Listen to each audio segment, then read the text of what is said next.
BLM, Kerala, Tamil Nadu, Pondicherry.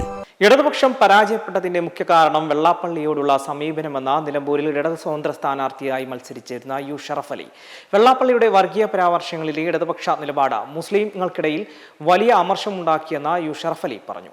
വെള്ളാപ്പള്ളിക്ക് മറുപടി പറയാൻ ഇടതുപക്ഷത്തിൽ നിന്ന് ആരും മുന്നോട്ട് വന്നില്ലെന്നും ന്യൂനപക്ഷങ്ങളെ കൈവിട്ടോ എന്ന സംശയം ഉണ്ടായിട്ടുണ്ടെന്നും യു ഷറഫ് അലി പറഞ്ഞു.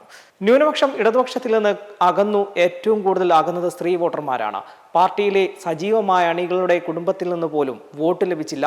തെരഞ്ഞെടുപ്പ് കഴിഞ്ഞപ്പോഴാണ് ഇത്രയും വലിയ ഇടതുവിരുദ്ധ വികാരമുണ്ടെന്ന് മനസ്സിലായത്. UDF-ലേക്ക് വോട്ടിന്റെ വലിയ കുത്തൊഴുക്ക് ഉണ്ടായി.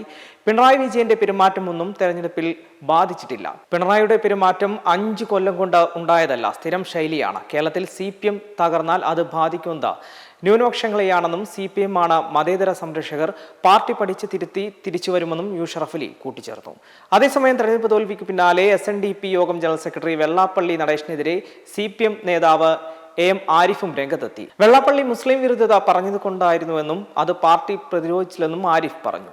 വെള്ളാപ്പള്ളിയെ പ്രതിരോധിച്ചില്ല, സംരക്ഷിച്ചു. അദ്ദേഹം മുസ്ലിം ലീഗിനെ മാത്രമല്ല മുസ്ലിം വിരുദ്ധത പറഞ്ഞുകൊണ്ടേയിരിക്കുകയായിരുന്നുവെന്നും ആ സമയത്ത് ശക്തമായി എതിർക്കപ്പെടേണ്ടതായിരുന്നുവെന്ന അഭിപ്രായം അന്തരീക്ഷത്തിൽ നിലനിൽക്കുന്നുണ്ടായിരുന്നു. അപ്പോൾ അതിനെ ശക്തമായി പ്രതിരോധിക്കുന്ന കാര്യത്തിൽ പോരായ്മ ഉണ്ടായിട്ടുണ്ടെന്നും ആരിഫ് പറഞ്ഞു. LDF പ്രതിരോധം ശക്തമാക്കിയാൽ മാത്രമേ തിരിച്ചു വരവിന് സാധ്യതയുള്ളൂവെന്നും ആരിഫ് കൂട്ടിച്ചേർത്തു. മുൻ മുഖ്യമന്ത്രി പിണറായി വിജയനെ മാത്രമാണ് ഫോക്കസ് ചെയ്തെന്ന് പിണറായിയുടെ ഫ്ലക്സുകൾ വന്നപ്പോൾ എതിരാളികൾ കൂടുതൽ ശക്തമായി ആക്രമിച്ചെന്നും അദ്ദേഹം കൂട്ടിച്ചേർത്തു.